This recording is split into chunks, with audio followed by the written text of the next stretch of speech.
Hey, everybody, and welcome to another episode here as we prepare for the Teen CrossFit Games. I'm Lauren Khalil, and we are getting close to all of the action where these athletes will show us what they can do on the big stage. As we mentioned, another episode here, and today our sponsor is Jocko Fuel. We want to thank them as the official energy and protein drinks of the CrossFit Games. And if you're looking for a clean boost before your workout, Jocko Go energy drinks are packed with natural caffeine and nootropics to keep you focused and energized. And after you've crushed your workout, you want to recover like a champ, and they have milk protein drinks for all of those benefits. Loaded with grass-fed protein, they also have those essential amino acids and no added sugar. So whether you're pushing through a tough workout or recovering for the next one, Jocko Fuel has got you covered. And they also have you covered with a special discount code for our listeners. Jocko Fuel is offering a one-time discount code of 30% off at jockofuel.com. You want to use code PITTEEN30 at checkout. That's PITTEEN 30.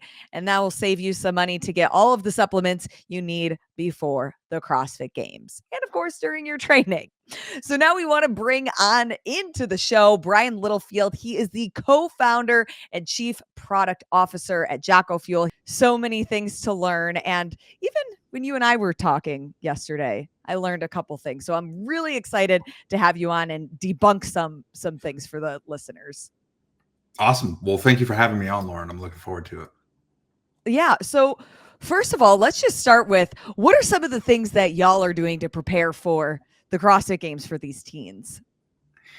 Yeah, it's one of those things where, we kind of touched on it yesterday. There's definitely specific things that we want to do to help, kids and teens prepare a little bit differently than adults. But as I also mentioned, we're all human, and biologically we're very similar as well. So a lot of the same things that we do as adults can be applied to child and teen as well.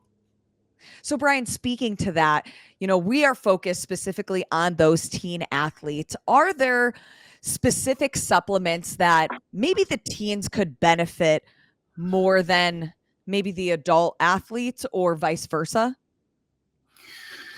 I don't know if I would say benefit from more, as I would say the teens that I have worked with don't typically have the support system around them. I come from a Brazilian Jiu-Jitsu competitive athletics background. So the teens that I have worked with or coached in a former life, they typically aren't taking their nutrition and supplementation as serious. And if they are, they don't have that support system, and maybe they're not online, and they don't know where to go to look. And so a lot of the application is very similar, but it's about the resources. So hopefully I can answer some of that today. What I would say is one of the things that are not prioritized, it seems, with that teenage group is getting enough protein. Like, I don't think that a lot of them are getting enough protein for their goals. Now, one of those kind of baseline metrics that I like to use is getting about 0.7 grams of protein per pound of body weight that you actually want to be. So let's say you're a 120-pound teen and you want to be a 200-pound teen. You're going to have to significantly eat more protein if your goal is to add muscle. Now, maybe you're not necessarily shooting for size as someone in like maybe a different competitive sport, and you're really more focused on strength and endurance. You're still typically going to be putting on more muscle mass. And so you need to eat enough protein to be able to obtain that through, muscle protein synthesis. So when we're looking at just like the development when you're a teen athlete and putting on that muscle, putting on that weight, and I mean, we see such a change from the teen division to the elite when it comes to those weightlifting numbers. But would you recommend that teens actually supplement more protein when they're younger versus maybe something that you would recommend to the elite athletes? The potential is there. I do think that there's an opportunity, and I would say you can capitalize on a window because let's talk about men specifically. So male teens, they, as we kind of know, like your hormones are very much peaked between the ages of like 14 and let's say 18, and of course a little bit after that, but we're talking specifically teens. But after 25, they start to tank. Typically, they really start to decline. And so if your testosterone, for instance, which is kind of our male anabolic hormone, if that testosterone is highest in those teen years, well, you can definitely extrapolate that you can take more advantage of that ability to pack on and build strength and lean muscle mass. So you can use more protein in your diet. And so I think you can definitely assume that if you want to take advantage of every little opportunity to be able to build that strength, it's definitely not a bad idea to be consuming more protein. And that 0.7 grams is really like your baseline. It's really your baseline. Like a lot of people will shoot for like 1 gram or even 1.5 grams. And, we kind of touched on this yesterday, and I'll talk about creatine here in a second. But what you find is from 0 grams of protein per day, for instance, which is obviously an extreme, but we're talking about the baseline, from 0 to 0.7 grams per pound, you see a rapid incline in the ability to add lean muscle mass. And after that 0.7 grams, it starts to taper off. That doesn't mean that you're not still going to be able to get gains. And so you just have to decide, like, it comes down to some people have a hard time with appetite. They struggle to be able to have appetite. There's cost, there's accessibility. And so there's a number of things that can restrict the ability to get that much protein in. But what I would say is if you don't have any of those restrictions, going above that 0.7 grams is definitely likely going to be more beneficial to you. So you segued us into the next part perfectly. Creatine. It's one of the most researched supplement that actually has data to show us some of those benefits, but I don't know if taboo is the right word, but there is some controversy on, at least when I was growing up, there was that kids under 18 should not be taking creatine. It could lead to like health issues, or they're just too young. Their hormones aren't regulated and fully developed yet. And I'm curious, like, where the line of like myth versus bust, and if there are actually negative side effects to using creatine, or if these athletes who are games athletes could see some true benefits from it. I would say all humans can see a benefit from taking creatine. I'm very much a vocal advocate for creatine, and that's ages, we like to say 8 to 80, but some even younger than 8, and I touched on this yesterday when we had a quick call. We did a deep dive here at Jocko Fuel, something that I don't believe has been done in our space. And we actually brought in an external expert to run this for us because we didn't want to have any type of bias. And so we brought her in. She was amazing. She went and scoured all of the databases for all of the research on creatine in adolescents, and specifically under the age of 18, what we found was even in doses as high as 20 grams per day in these kids and teens, there were no negative side effects. None. Zero negative side effects. It was actually surprising to me. And when I shared that report internally, we were all, talking with Jocko, like we all thought, okay, hey, we know this is a naturally occurring ingredient that's found in meat, let's say red meat, for instance, where you're going to find decent concentrations of it. We get this in our diet in small amounts. Not everything in excess is good for us, but a lot of the times things that are good for us that are small, when we add them in excess, we continue to find an amplified benefit. But there's usually a threshold with health and safety or some sort of negative adverse effect what we found so far in all of the clinical literature, when we basically did our own meta-analysis, is it is perfectly safe.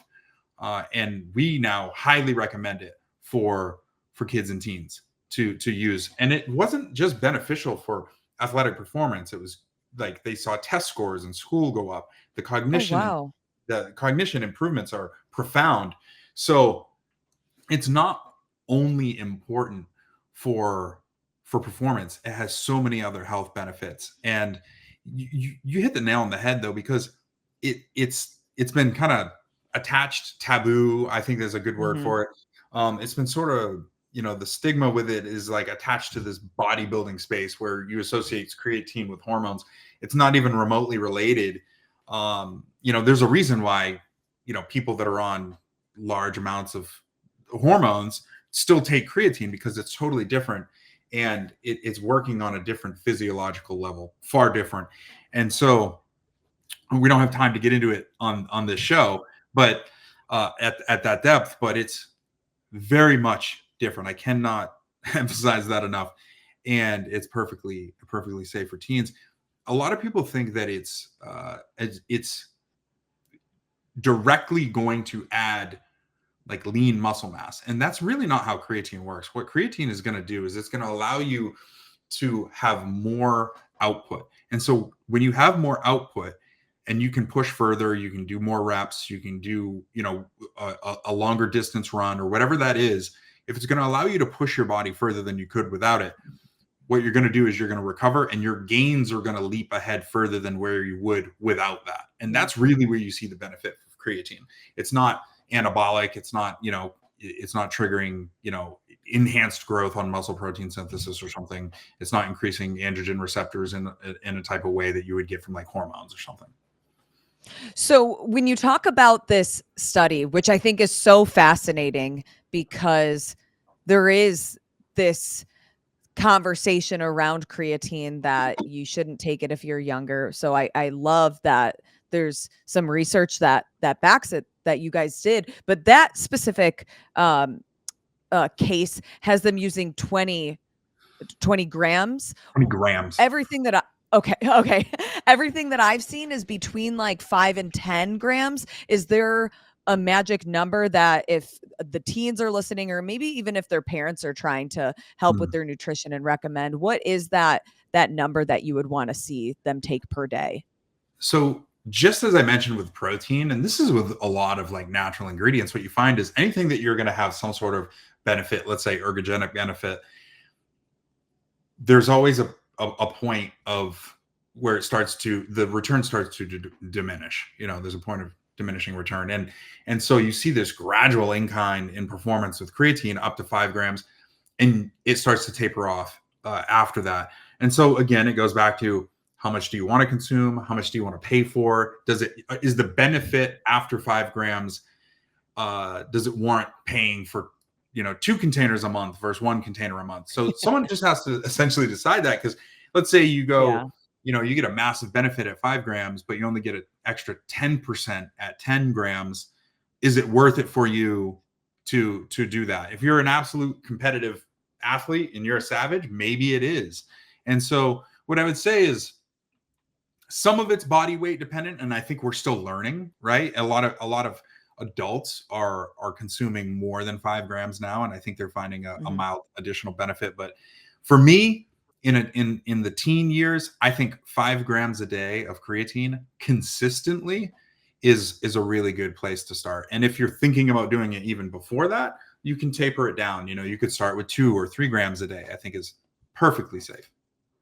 Is there a certain time that they should be taking it? So if they're at the games, they're getting ready for a workout, is it better to be sipping on it beforehand or after a workout or before bed or when you first wake up? Is there any like guidance that you have with timing? No. And that's because it's really about your creatine stores. So think about our creatine stores in our body as like silos. And so it's important that we're consistently taking it day after day. And so if, for instance, you skip a day or you forget, the best time to take it is as soon as you remember. And so you want to continually try and keep those levels peaked within your body. And so whether it's in the morning or at night, or you do it before your workout, the real important thing is making sure you're getting it in every single day, day after day. And it's not something that has to be cycled or weaned off of. You should stay on it, indefinitely. So I'm thinking of the teens that are about to go to their CrossFit games. Maybe they have a deload week beforehand. They should still be taking creatine, whether they are going into the gym or just going for a recovery walk. Absolutely.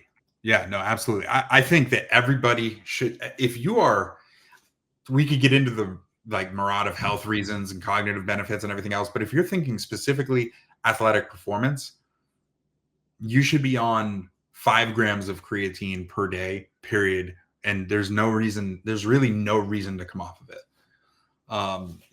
And outside of like the loading phase where some people would say like, oh, take more for the first so many days. That's really kind of been not necessarily debunked, but it's just really not necessary anymore. It's more like, hey, just get on it. And after a short period of time, you're kind of, like I said, silos will be pretty full. And so taking that 5 grams, maybe a little bit more if you're looking for a little competitive extra edge, or you're a large teen athlete, let's say over 150 pounds or 200 pounds, maybe you find a small additional benefit. But I say stick to 5 grams a day, take it every single day consistently. I think that's the most important thing. No, that is super helpful, because even for myself, like if it's a rest day, I probably wouldn't have taken creatine, but now I got to add that into my routine. So thank you, Brian, Of for course. giving even me some advice here. We have protein, we have creatine. Anything else that teens absolutely should be taking when it comes to supplements? Yeah, I would say proper hydration. I think that's the important thing. So I think this goes for everyone, but specifically teens, I think can really benefit from the understanding of what that means. So there's electrolytes and there's water. You need both, right? When you go, like, let's say you're dehydrated because you're sick, you go to the hospital. They don't just make you drink water. They're going to give you an IV, and that IV isn't just water, right? There's an electrolyte solution. And so it's important, especially with CrossFit. I look at things like CrossFit or wrestling or jiu-jitsu or something where you're doing you're sweating so much, you're A losing lot. grams of electrolytes. You are not going to perform at an optimal level if you don't replenish that. And so I think, because CrossFit in general kind of breeds a healthy lifestyle, in my opinion, I think that those teens and young adults are probably eating pretty healthy. They might not be eating, those very ultra processed fast food diets that unfortunately a lot of teens are in the Western society. And so if they're eating a diet of let's say a lot of whole foods and high quality proteins and fats, they may not be getting as much sodium as the rest of society, right? We've demonized sodium as a society because of things like Top Ramen and fast food and those types of things, right? Where we're getting grams of sodium. People that typically are working out at this level, and especially competitive athletes, like they're eating cleaner, they're actually getting less sodium. So it's important that they actually replenish sodium more than anybody else. And so chloride, like when we sweat, we lose the most chloride, then sodium, then potassium and magnesium.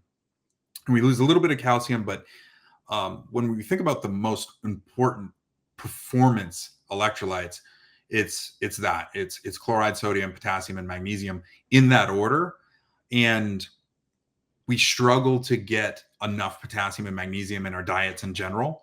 So you should look for an electrolyte formula that has that hierarchy of electrolytes, but probably has an additional amount of potassium and magnesium, again, because we don't typically get enough in our diet. And that is, in my opinion, the one thing that's probably most overlooked in this age group, because we either just drink water, or if we're drinking something that we think is great for electrolyte, like for instance, coconut water, or it tastes so good. Don't tell me I can't drink that. listen, coconut water is great. Coconut water is great, and it's going to give you a ton of potassium. But the idea that water alone or even coconut alone coconut water alone is going to give you the electrolyte balance that you need. It's not correct. Is it a great Okay. potassium supplement? 100%. And listen, potassium is super important. Magnesium is super important. You still have to have the thing you lose the most when you sweat is chloride and sodium. That's what you lose the most of when you sweat. So you have to Hmm. replenish that if you want to be performing at an optimal level. Okay. So the coconut water can be one of the 4 beverages that you bring to the gym that And day, but it yeah, can't and be the maybe only you're one. yeah, maybe I mean maybe you're like cracking some sea salt into your coconut water. So you're getting some Oh. additional, sodium chloride. That might be enough for you, right? And Mhm. and so and maybe you've got your diet dialed in where you're like, no, I get enough sodium in my diet, and you feel good enough. But most people that are sweating the way CrossFit athletes are sweating Yeah. need some additional sodium. And especially at the games because the volume is gonna be higher, you're gonna be outside, inside, you're gonna just be sweating more, you're gonna be exerting more energy because you are in that competitive field, you're racing. So, that's gonna be essential for them. Absolutely. I mean, you think about what you need when you're actually going to perform in competition. You have to have a proper amount of hydration. And, if you can have something like creatine stores absolutely full, that's awesome because that's going to benefit you. And then, of course, if your glycogen stores are full, then that's going to be one of the most beneficial things you can do to help perform. And we kind of touched on it. It takes a lot longer to restore those glycogen levels than we like to think it does. So making sure that you've done it, 24, 48 hours in advance is pretty important. So, protein, creatine, hydration, those are all yeses. Do you have any supplements that you would not recommend to teens? Yeah, I would say on a general basis, right? Not talking about teens dealing with individual issues, hormonal imbalances, or any acne issues or something like that. I would say if you're looking to, obviously hormone is such a buzz, word in athletics. What I'd say is if you're looking to optimize your natural levels, even as they're peaked in your teens, stuff like vitamin D, zinc, and magnesium, super important for your body to be able to create its own level of hormones. Obviously, I would never recommend a teen get on any type of anabolic steroid or something like that. That is not recommended. When it comes to supplements, there's certain botanicals and herbs that can have influence over your natural hormone levels. And I typically don't recommend them for teens unless they're working with a healthcare provider or a really experienced coach that understands what something like ashwagandha or rhodiola or chastaberry Mhm. for women, something like that, like those types of things, because they can have pretty profound effects in some people. So I don't typically recommend them unless you're working with a professional. So just kind of going online and doing a search and stumbling on it and giving it a try isn't something that I would recommend. And what about caffeine? Especially when you think of, like, all the energy drinks. Not I don't know that I see a lot of teens drink coffee, but energy drinks is mostly what kinda comes to mind. Yeah. So we fit in like a weird category. So anything under 100 milligrams of caffeine can actually be advertised towards teens. We actually have an energy drink Oh. that is that.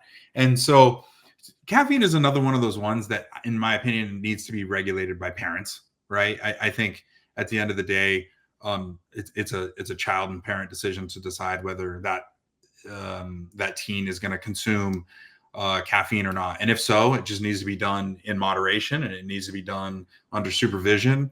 I don't recommend, going out and getting the 300 and 400 milligram cans of energy drink and especially in teens, especially in teens. But, small amounts of caffeine is a performance enhancer, right? It, Mhm. it, it is. And it can have positive and negative benefits. It can be great for cognition and cognitive benefits. It's also vasoconstrictive. So it can, what it does, especially in the short term in high doses, it constricts the blood vessels. And that's not actually good for performance, right? Right. We want Mhm. blood flow typically for cognitive and physical performance, which is why, a lot of pre-workouts will have vasodilators. So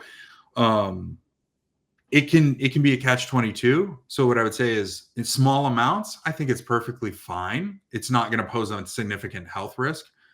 But teens are typically smaller humans, right? They're growing into adults, and you can easily kind of find a slippery scale of consuming too much. So find something, if you're going to consume it, find something with lower amounts of caffeine, something with maybe added nootropic ingredients that can be more beneficial to you than, let's say, just getting more caffeine. I think that's really the important thing. And then as far as like novel stimulants that you find in like pre-workouts, I typically never recommend those for teens. Well, Brian, this was so educational, so helpful. Thanks for kind of giving us some clarity on some of these supplements too, because again, while they're teens, they are professional athletes. There are professional athletes, and we want to make sure that they have all of the knowledge out there. So it's important to talk with your coaches, your nutritionist, your parents. And if people want to reach out to Jocko Fuel, whether it's you or somebody else, what is the best way to get in touch if they have questions? Yeah, I mean, you can reach out through our customer service team right on our website. I personally field, we have a great product team. I personally field a ton of questions. So, you can follow me on social channels and hit us up there. But our customer service team right through the website, jockofuel.com, is great. They do a great job fielding those questions. And we're pretty accessible. It's not hard to get a hold of us. So. We love to hear that, especially in this day and age of social media and being able to just shoot a quick DM or even the customer service team. We really appreciate that. And thank you so much for all you do in the community. And I hope you enjoy the rest of your CrossFit Games season. Thanks.